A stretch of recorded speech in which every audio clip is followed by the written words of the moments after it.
know this year we're all very excited about Christmas. As you can see, I'm wearing my Christmas jumper, or at least the closest to a Christmas jumper I have.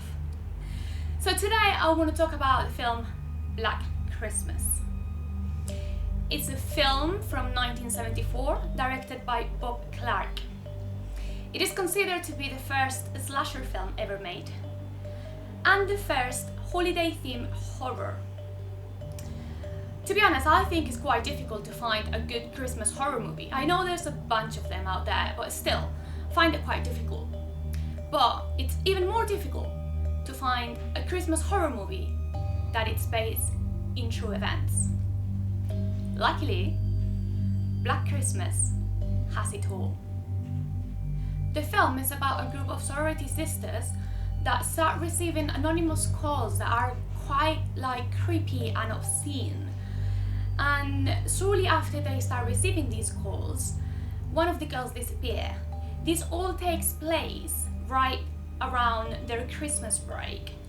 So they all live a nightmare around Christmas time. The film is based in two things: an urban legend and some real-life murders. So the urban legend that the film got its inspiration from, it's The Babysitter and the Man Upstairs. It's a very well-known urban legend that dates back to the 1960s.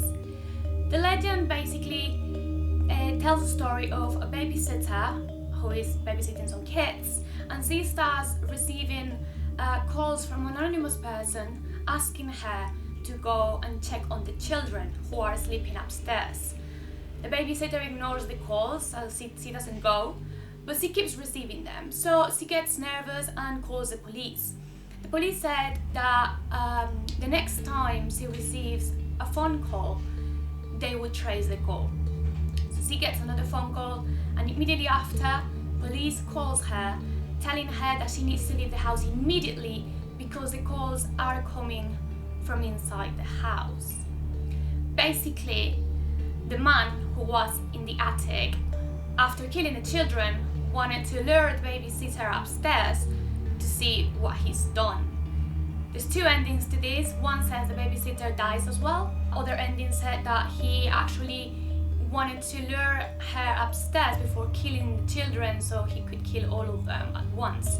He doesn't manage to do it, and all of them survive.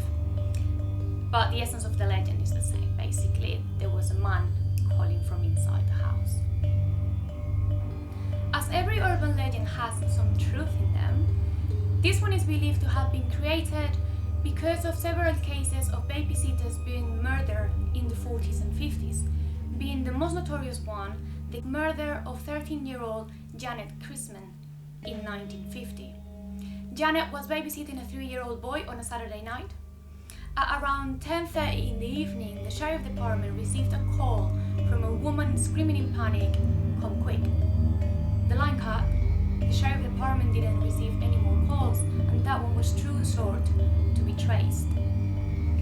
At around 1:30 in the morning, the parents of the boy arrived to the house, and as soon as they entered, they found Janet dead in the floor of the living room, surrounded by a pool of blood. She had been brutally raped and murdered. The boy, who was upstairs, was still sleeping and unharmed. The case remains officially unsolved. The other thing that served as inspiration for Black Christmas was a series of murders committed in Canada by serial killer Wade Boden. In between 1969 and 1971, Boden killed and raped 4 women. He would also leave some bite marks on their breast, hence his nickname, the Vampire Rapist. Due to some witnesses seeing his last victim, Elizabeth, in a blue car with a stranger, police were able to identify this blue car as belonging to Wade Boden's, and they were able to locate him. He got arrested under the suspicions of him being the killer. Elizabeth's body had bite marks on her breast as well, so police got in touch with the dentist in order to compare Boden's teeth with the bite marks. They found enough coincidences, so that was strong enough evidence to charge Boden with Elizabeth's murder. After the trial, a jury found him guilty, and in 1972 he was sentenced to life in prison.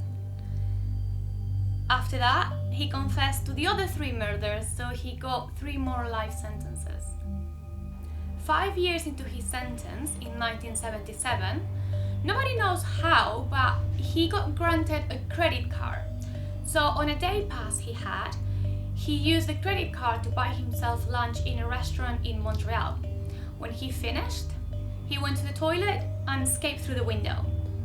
He was found a couple of days later and he was returned to prison. In 2006, Boden was transferred into a hospital to be treated for skin cancer, and he died 6 weeks later. So both the urban legend and the Canadian murders inspired the film Black Christmas. The film, with time, gained a huge cult following, and for the purpose of this video I rewatched it recently, and I have to say it's just an amazing film. It has a remake done in 2006 and another one that was made in 2019. They're not as good though, you know, originals are always better. As the last fun fact, apparently Black Christmas inspired John Carpenter to make one of his most famous films. He asked Bob Clark if he was gonna do a sequel for Black Christmas. He said he had no intention of doing so, but if he were to do a sequel, it would be about the killer being caught and put in a mental institution, and the film would begin the night he escapes. Then John Carpenter used this little story concept to make Halloween. Well, we've reached the end of the video. Thank you so much for watching. Please, if you want to leave any comments or anything, do it. I'll be happy to read it. And see you next time.